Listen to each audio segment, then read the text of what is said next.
عالم تطوير الذات واسع أوي ومليان بالمعلومات الجميلة، لكن للأسف معظم المعلومات دي بتبقى مغلوطة. في الفيديو ده هقولك أغرب 7 كذبات ممكن تسمعهم عن تطوير الذات.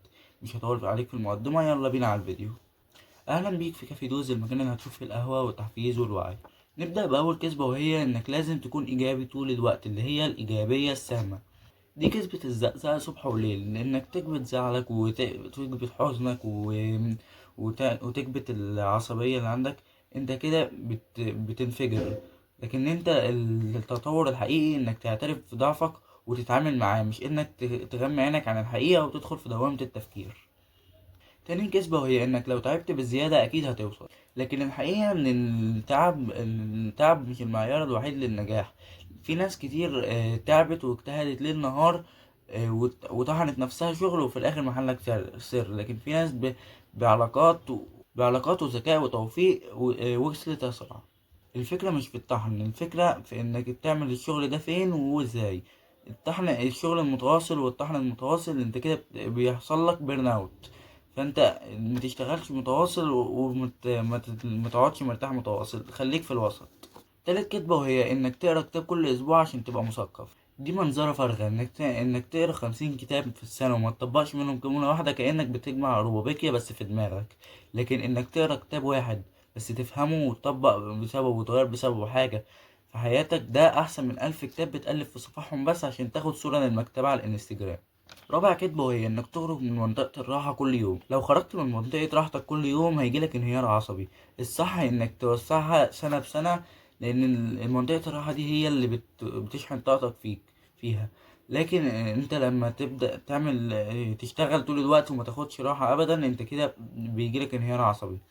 فانت الصح انك توسعها سنة بسنة، وتشتغل لما تكون مستعد، مش ترمي نفسك في البحر وانت ما بتعرفش تعوم.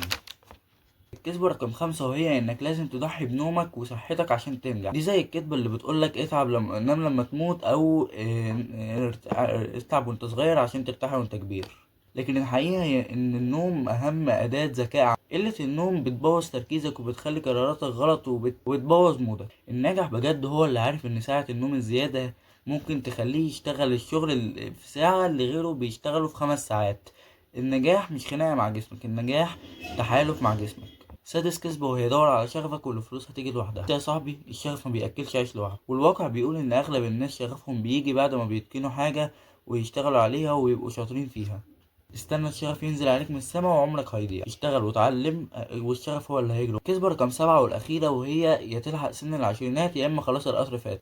دي كذبة النجاح السريع. السوشيال ميديا ادتنا نماذج لناس نجحوا في سن العشرينات وبقى معاهم ملايين، فبقينا حاسين ان اللي بيوصل 30 او 40 ولسه بيعافر يبقى كده فشل. لكن الحقيقة ان لكل واحد ليه توقيت نجاحه. في ناس بتنجح بدري، وفي ناس النجاح بتاعها بيجيلها في سن ال50. الضغط الزمني بيخليك تاخد قرارات غلط وتعيش في توتر ملوش لازمة. يعني مثلا عندك كريستيانو رونالدو وصل لسن ال40 ولسه بيعافر رغم كل اللي عمله ده، هل هو كده فشل؟ أكيد لأ.